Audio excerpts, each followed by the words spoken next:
Na verdade, Eduardo, até este momento a gente via um presidente muito isolado na sua presidência. Existe um processo eleitoral correndo paralelamente, eu falei sobre isso um pouquinho também aqui mesmo, né? O que acontece no Parque São Jorge ecoa no CT com um certo delay.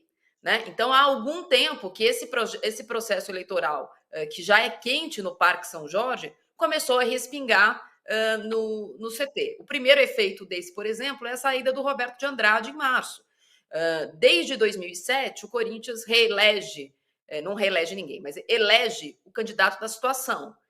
E na oposição, hoje a gente já teve citacionista, é quase todo mundo a mesma coisa, mas é um fato que o mesmo grupo tem colocado o seu candidato. E pela primeira vez, desde a eleição de 2008, quando foi eleito o André Sanches, a situação não tem um candidato óbvio. Até então, a gente tinha o sucessor do Andrés, ia ser o Mário Gobi, do Mário Gobi o Roberto de Andrade, do Roberto de Andrade o Andrés, do Andrés o Duílio, até porque eles orbitaram ali no departamento de futebol no período da gestão desses presidentes. E dessa vez, além do Roberto de Andrade ter uma certa rejeição de algumas pessoas, ele não era o candidato óbvio. Quem se achava o candidato óbvio é o presidente do Conselho de Ética, o André Negão, que tem uma rejeição ainda maior. Eles são de grupos, apesar de ser da situação, eles têm ali seus apoiadores diferentes. E o Conselho de Ética do Corinthians tem tudo menos ética, né? A gente tem tido várias denúncias, antes mesmo dessa crise, de problemas acontecendo dentro do Conselho do Corinthians, que acontece absolutamente nada. O caso mais evidente do Mané da Carne, que também, durante esse período, voltou a aparecer.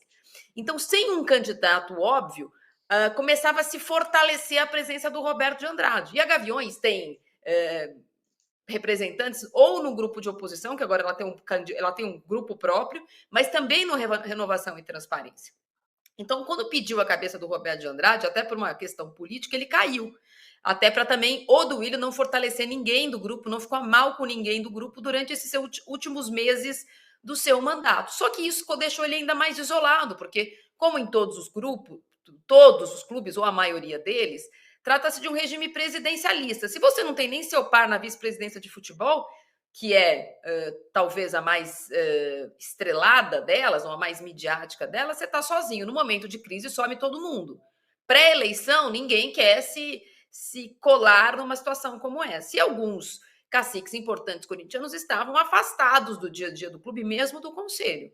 E essas pessoas resolveram agir à margem da eleição, não diria, porque todo mundo tem interesse.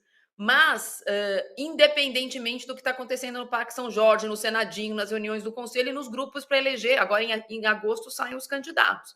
Então, pessoas como o André Sanches, o Mário Gobi, o Alexandre Rusni, que é presidente do Conselho do Corinthians, e outros conselheiros que têm muitos, o Garcia, que tem muitos votos dentro do Conselho do Corinthians, lembrando que o colégio eleitoral do Corinthians não são os conselheiros, são os sócios do clube, ainda é pouco, mas é mais do que a maioria dos clubes. Ele tem ali o seu colégio eleitoral dentro do clube, na piscina, na bocha, no futebol de salão, no basquete, eles têm lá seus pequenos fios. Então, essas pessoas resolveram agir independentemente, vamos deixar aqui bem claro, ainda que pareça, para antes da eleição, para não assumirem um time ainda mais em crise do que ele está agora.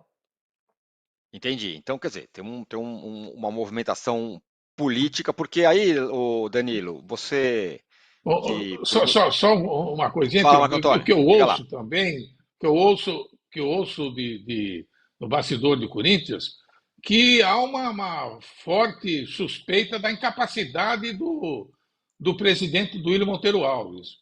Ah, se a coisa continuar piorando assim, o Corinthians continuar perdendo jogos, não ter nenhuma condição de reação, eu acho que vão pedir para ele tirar uma licença, porque o Corinthians está sem nenhuma direção, é uma atrás da outra, uma decisão errada atrás da outra, e vem da presidência, e vem da presidência. Então, há uma desconfiança na capacidade dele tirar o Corinthians dessa situação. Então, é inevitável, boa informação essa, o Danilo, é inevitável que essas coisas, o time começa a perder, não tem muito jeito, vai respingar em Cartola, e num ano muito difícil para o Corinthians, que é um ano eleitoral e todas as coisas que envolvem. Daqui a pouco eu passo para a Aline, porque no São Paulo é a mesma coisa. O time perde, sobra para a diretoria. No caso do Palmeiras está completamente pacificado, isso é um pouco diferente, mas o Palmeiras já viveu momentos assim também. Muito. Agora, o ponto tem uma questão mais prática no meio disso tudo, que é o trabalho do Luxemburgo. Né? O Luxemburgo acabou de chegar, não dá nem para, como disse o Marco Antônio, não dá nem para cobrar muito. O cara acabou de chegar, tá aí e tal. Mas tem-se a sensação de que o trabalho pode melhorar? O último trabalho dele foi no Palmeiras, foi campeão e foi demitido porque não fez mais o time andar. Você acha que o Luxemburgo pode fazer esse time andar? Eu, sinceramente, não vejo essa luz no fim do túnel com o Luxemburgo. Eu até faço questão de colocar aqui, não acho que o Luxemburgo é o principal culpado, acho que ele está no meio de uma sucessão de erros, mais ou menos, até o Bodão falou disso também. Teve um monte de erro que começou lá atrás e o Luxemburgo chegou agora, mas a verdade é que o Luxemburgo não está se ajudando, né? Então, ele tem feito algumas decisões que a gente pode colocar como duvidosas, polêmicas, e na hora de explicar, na hora de chegar ali na coletiva de imprensa, dá uma viajada, ele começa a falar umas coisas, às vezes fala gagueja, não consegue completar o raciocínio. Quando faz o raciocínio, faz algumas comparações que você olha e fala, como assim? Do tipo, ele falou, o Fluminense ficou 80 minutos olhando o jogo, lá pode, aqui não pode, qual o problema? Só que o Fluminense jogou com 1 a menos desde o comecinho do segundo tempo, segurou um 0-0 numa das melhores atuações do Flamengo do Sampaoli. Corinthians tomou um baile do Atlético Mineiro, 2-0, o Cássio ainda fez umas defesas, poderia ter sido mais. Qual que é a comparação que ele quer fazer aí? Eu vejo um Luxemburgo muito preocupado em todo momento, em qualquer pergunta ele está achando que alguém está querendo falar que ele está desatualizado. Então, assim, mesmo quando a pergunta não é desse tema, ele quer falar, quer mostrar que está atualizado, que ele não é ultrapassado.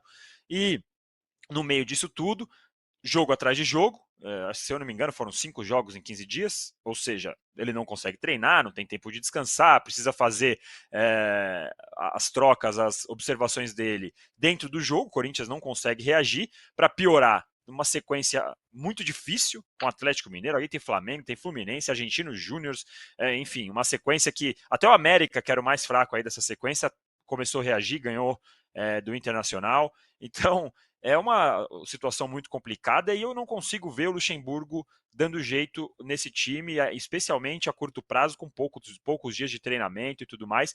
E não acho também que ele resista até mais para frente, quando o Corinthians provavelmente vai cair agora da Copa do Brasil, da Libertadores está difícil, então de repente teria mais tempo de treinamento, mas não acho que ele conseguiria resistir até lá, caso isso aconteça. Então, sinceramente, não vejo o Luxemburgo dando jeito a curto prazo. E mais, né? Ele está tentando fazer uma retranca. Quando a gente viu o Luxemburgo ter sucesso montando uma retranca? Eu lembro dos times de Luxemburgo que deram certo, eram os times que jogavam Nunca. bonito, na frente e tal. Eu não lembro do Luxemburgo fazendo uma retranca, né? Então, realmente, é uma situação que eu não consigo ver solução. Mas, repito, o Luxemburgo tem culpa? Tem culpa. Mas, para mim, se eu tiver que eleger um para colocar na manchete, para mim, é o Duílio.